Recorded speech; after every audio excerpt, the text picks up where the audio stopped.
If there's one takeaway I can leave you with today, it's do not be intimidated by collimation. So today I want to take you through my collimation procedure to get super sharp pictures, take your pictures from, hey, that's pretty cool, to, wow, that's amazing, how did you do that? As you might know, with any Schmidt-Cassegrain telescope like this one, which is a NexStar 6 SE, you need to collimate it by turning the screws at the front of the telescope that's attached to the corrector plate. So what those do is those adjust the secondary mirror. Primary mirror is back here, secondary mirror is up here. It adjusts the secondary mirror so that the image is projected perfectly in the center of your eyepiece or your camera. Like I said, that's done with the 3 adjustment screws up there. You can replace those with what's called Bob's knobs. Those turn the screw heads into hand turn screws, which is super convenient, and I recommend it. I have Bob's knobs on my other telescope. I just have not done it on this one. I still use a screwdriver. Okay, so real quickly, our parts list for today is going to be your telescope with a camera attached to a laptop with SharpCap. It's free software. Along with that, you're going to want the screwdriver if you don't have Bob's knobs, and the correct screwdriver. For this telescope, it is a Phillips number 1. You're going to need 2 masks to go through this whole procedure. You're going to need a Tri-Bahtinov mask, and you're going to need a regular Bahtinov mask. You're also going to need this cardboard cutout that you can make yourself, and it's just going to line up with the Bahtinov mask so that it only shows one part of one of the 3 triads, one of the 3 sections of the Tri-Bahtinov mask. And I'll show you a zoom in of that so you can make your own. Just did that with a old Amazon box and an X-Acto knife. Okay, there are a few prerequisites that I want to go through. You want to choose a night that has average to good or better seeing. Seeing is going to impact your focus, and it's going to make your image really jumpy if it's not good. And that makes this procedure, it makes focusing and collimation very difficult. So choose a nice calm night to do this on. You're also going to want your telescope completely acclimated to the temperature. So leave it outside for an hour or even more. I left mine outside for a good 6 hours overnight. It's actually morning right now, because as the temperature of your telescope changes, it's going to change the focus, and you cannot be fighting focus while you're trying to collimate. You're also going to want to have excellent alignment, because you really want to keep that star in the center, the very center of your field. And if it's constantly moving outside of the field because you don't, or outside of the center because you don't have good alignment, that's going to make this procedure a lot more difficult too. So get good alignment. You're also going to want to choose a really bright star, the brightest you can get, that is relatively high in the sky. And again, that goes back to the seeing. You don't want to be shooting through a lot of atmosphere at a low star that's going to be really jumpy. You want a nice high star and a bright star. And then finally, you want to do this at your native focal length, which means don't put any focal reducers on there. Don't put any Barlows on there. So what I'm going to show you is 3 distinct methods of collimation that, when added together, create excellent collimation. So you can just do the first part of this. If you just want kind of rough collimation, we'll call that good collimation. If you want better collimation, go on to part 2. And if you want excellent collimation, go on to part 3. We are ready to get going on this, and I'm going to show you the first one, which is just rough collimation.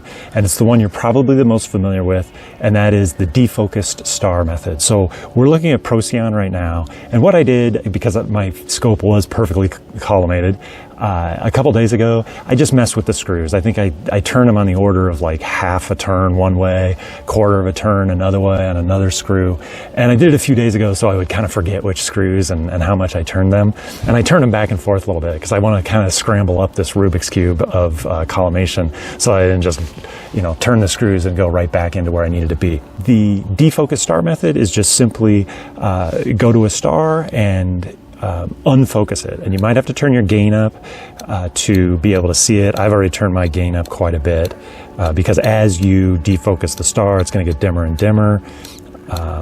Okay, so you can already see I'm significantly out of collimation, and what I mean by that is that center dark circle needs to be in the perfect middle of the brighter circle, and you can see that it's off to the left and it might be down a little bit. So the first thing we're going to do is get this in the middle, and I'm going to show you how to do that.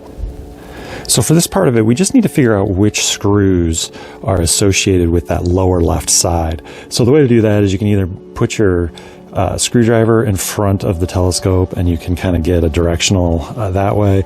Or, you know, if you're using Bob's knobs, you're not going to have a screwdriver, and you can just put your hand in front of the scope. So I need to figure out which way this thing is pinched, or which way that circle is pinched. So I'm going to kind of move around here, and it looks like it's right on this screw over here. So we're going to start there. And I don't know which way to turn it, you know, whether to turn it right or left, but it'll become pretty obvious as we turn it. So I'm just going to turn it, let's just turn it half a turn to the right and see what happens to the image. Okay, I guessed correctly. And just to show you, you know, collimation is not something to be afraid of here. So here, let's go a full turn to the right and see what happens. And you do have to adjust where your camera is. I don't want to get too specific because I know I got to turn it back. But see, that full turn to the right really pinched that circle. So we're going to turn that thing back to the left. And I did it like a full turn. So let's go a complete turn. Wait, that was the wrong way. Okay, we'll go full turn to the right. And I got to get that back into view. You're going to constantly be having to move the star back into the center, especially during this rough collimation phase. So I think it was moved to the right to open up that circle a little bit. So I'm going to go half turn to the right. Okay, let's recenter.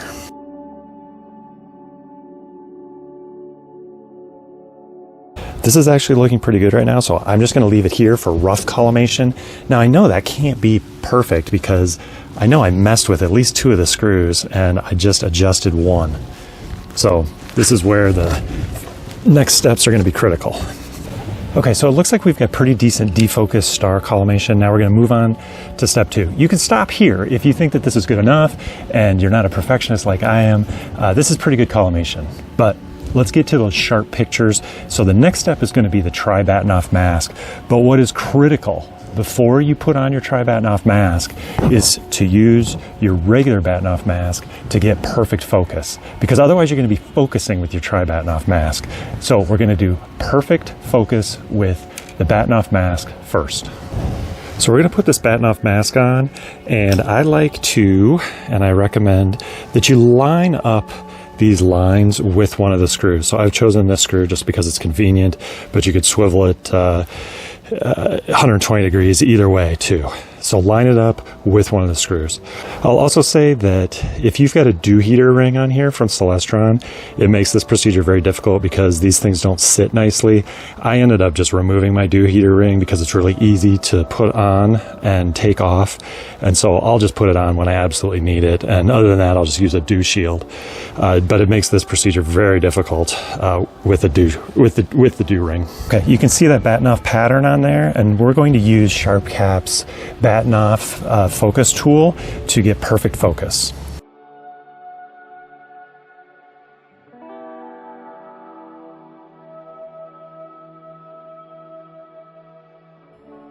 So we need to get this to a point first, and I'm not sure which way to turn the focuser. I've got an electronic focuser. You might be doing this with your hand on the back of your scope, which is fine.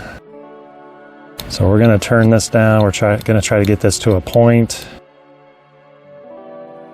And as I get it to a point, you can start to see that Bahtinov pattern. And what you want is this 3-spired or 6-spired star. And the idea of the Bahtinov mask is to try to get this middle line centered between these 2 other lines. And so you can visually see I'm out of focus right now because this center one is a little on the high side. And so I'm just going to go ahead and try to get it visually close to the middle. And actually, I always approach focus from the clockwise direction. So I'm going to go too far in the counterclockwise direction and then come into it from the clockwise direction. And so with this tool, you can see as you get more and more out of focus, these bars either get really high or really get low, depending on which way you're over or under focused. So I need to dial this in. As I turn my focuser clockwise, you're going to see that line come down. And I'm talking about the bar graph and the blue line. So I'm just going to keep working this down. And you can see it get closer and closer. And as you get it lower and lower, you might need to reset the y-axis to open it up a little bit so you can get the fine details. And I'm just going to keep coming down. You can see I'm right at about 12 right now, 10, it's coming down. I need it as close to 0 as possible. So we're going to keep going down. And I don't want to go past it. It's not the end of the world, but I'm trying to approach this from the clockwise direction. So if I do go past it, I got to go way back to the counterclockwise direction and then come back. You can see I'm still at about 5, so we'll keep going. Okay, I'm going to reset the axis. And it looks like I overshot it, which is fine. So we'll go back. So I'm at about 22,980. So I'm going to go back counterclockwise. And then come back up, maybe go to 22,950. Okay, so now I'm at about 5. Let's get it closer to 0. We want it right on about 0. Okay, I'm really close to 0 here. Not quite there. Let's give it another nudge. And let's reset the axis. And the idea is that over time, that blue average line is going to level off right at about 0. And this is looking pretty good. It's going to jump above and below focus as the seeing kind of wavers. But you just want to get it so that it's averaging out to be about 0. It looks like I'm still a little on the high side. Maybe give it one more nudge on the focus. There. And that looks about as good as I'm going to get it. So I'm in good focus, so now we can go to the Tri-Bahtinov mask. And for that, I'm going to remove the Bahtinov mask tool here. And you can see that nice star pattern there with that middle line centered between the other two lines. Speaking of centering, I'm just going to move this up again to the middle. Okay, now I'm going to remove that regular Bahtinov mask and put on the Tri-Bahtinov mask. And here, what you're going to want to do is line up these lines, these first lines, with the screws.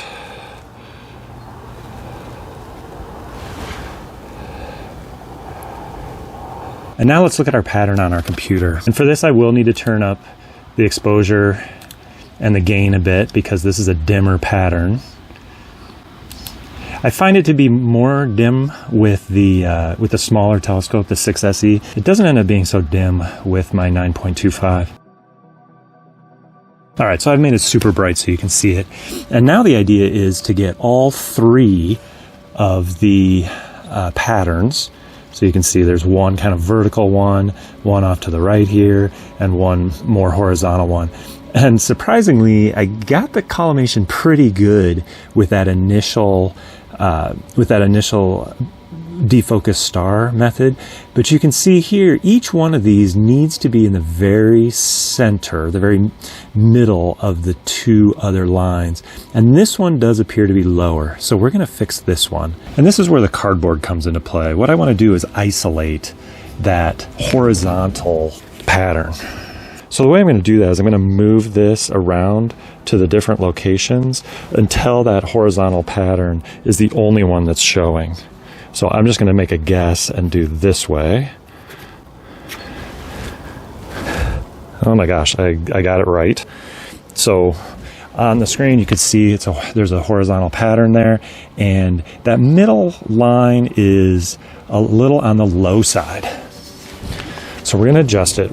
So with this cardboard mask in place, the screw that you're going to adjust is this screw, the one that's lined up with these lines. So I need to raise that middle line up a little bit, and I don't know which way that's going to be, if that's going to be tightening or loosening, but again, we can always turn it back. So I'm going to try with a little.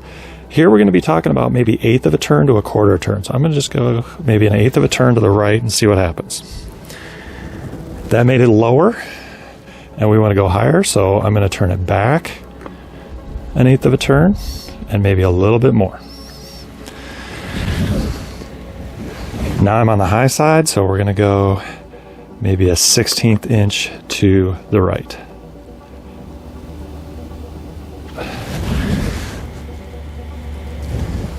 Maybe just a little bit high again. So I'm going to turn it to the right just a smidge. All right, I'm going to say that's pretty good on that one. I'm going to go ahead and remove this cardboard.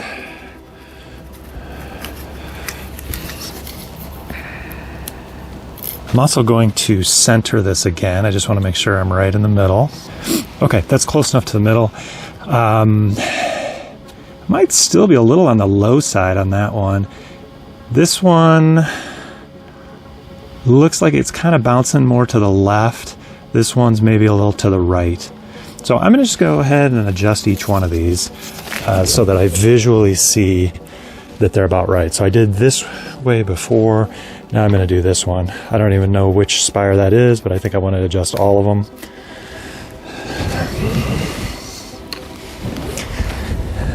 Okay, this is the left to right one. And I need to raise that up a little bit. So again, this is going to be this screw right here. And I'll just try to go a smidge. Again, guessing. We're just going to go a little to the right.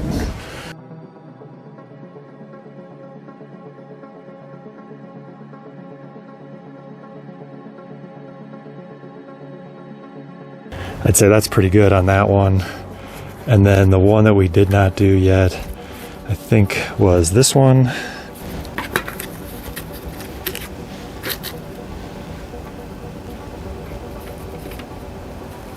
Let's get that centered again. And that one looks like it's kind of bouncing a little off to the left. This is going to be just a barely change it. I'm just going to go try to turn this one a little bit to the right, just an imperceptible amount almost. And that might have done it. Okay, so we're just going to do a final check. We're going to put that in the middle, and we're going to take this cardboard off, get that pattern back in the middle. This looks really good, and this is where most people would stop. Now, if you're a perfectionist, you can actually get this better, and you can quantify it. And the way you do that is go back to your Bahtinov mask, and what we're going to do is take the Bahtinov mask and align the Bahtinov mask with each of those 3 screws. And while we're aligned with each of those 3 screws, we're going to use the focusing tool in SharpCap to get perfect focus on each screw. And if we're not in focus, we're going to use the collimation screws to tune that focus as opposed to the focuser. So you can see that looks perfect, but let's open up the Bahtinov focusing assistant and see.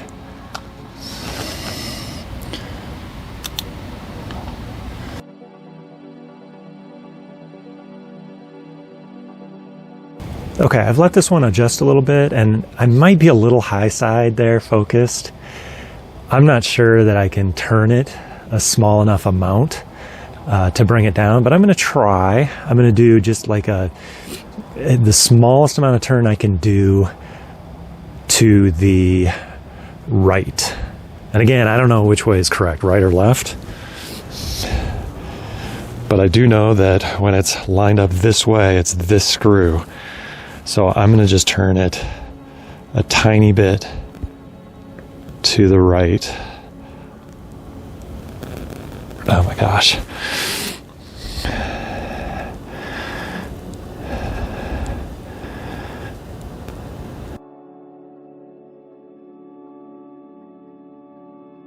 And as much as I tried to make that as small as possible, it was too much. So I'm going to try to go back to the left. You can see that's better. And you got to give it just a few moments to settle. Looks like I need to go just a little to the left more.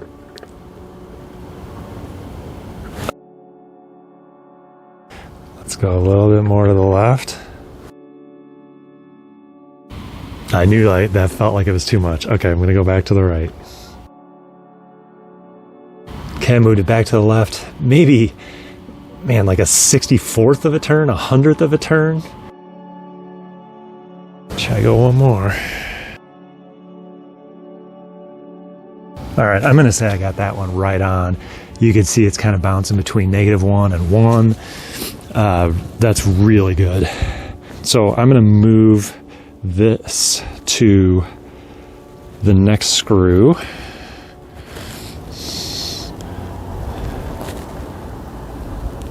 So now we're lined up with this screw at the top, and let's see how focus is. One thing that helps me sometimes is to change my capture area to be a little smaller capture area so I can zoom in on this. Let's see if that helps me at all. Because I just keep losing that red line. You can see that it goes away once in a while. I'm not sure I'm going to try to mess with this one. This one might be perfect right now. Boy, you might say it's a little on the low side here. But you can see now that blue line's kind of getting closer to 0.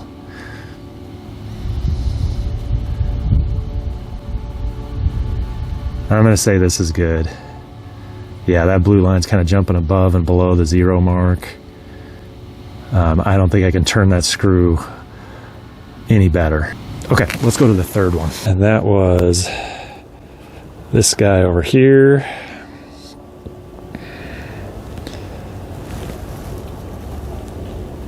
So we're lined up with this screw. And here you can see we're definitely on the high side, so we need to adjust this screw.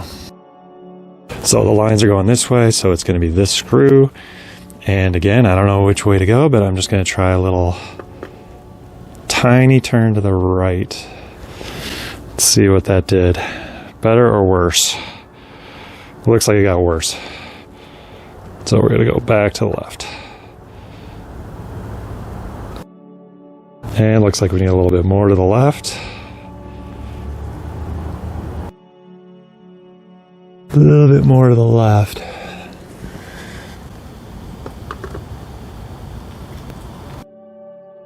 Looks like we need to go a little bit more to the left again. Not much. We're down at about 2. So we're talking, 50th of a turn here. A little to the left.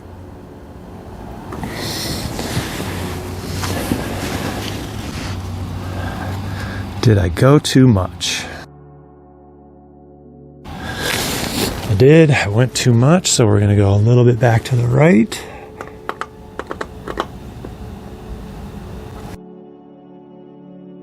I'm just letting this kind of settle. Boy, I need to turn that screw back to the left, but such a small amount. Okay, maybe not. Let's see how this kind of levels out. Actually, guys, this is pretty good.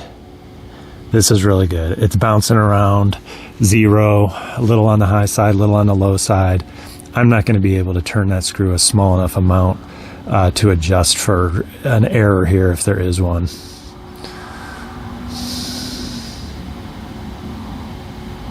Yep, we're going to call that good. So at this point, not only do you have perfect collimation, but you have perfect focus. So I'm going to go over to Jupiter and just see what it looks like. It should be a pretty sharp picture, and if it's not sharp, we can blame the seeing, not the collimation or the focus.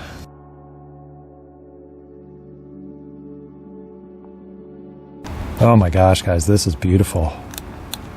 This is amazing. Look at that. You can see the red spot. You can see some of the details. I'm going to grab some pictures here. And I think these will end up pretty good. This is pretty incredible seeing, so I'm kind of excited to see how these pictures come out. But thanks for coming along on this. Hopefully you learned something. If you've got more suggestions or if you've got questions, please put them in the comments and we can have a discussion there.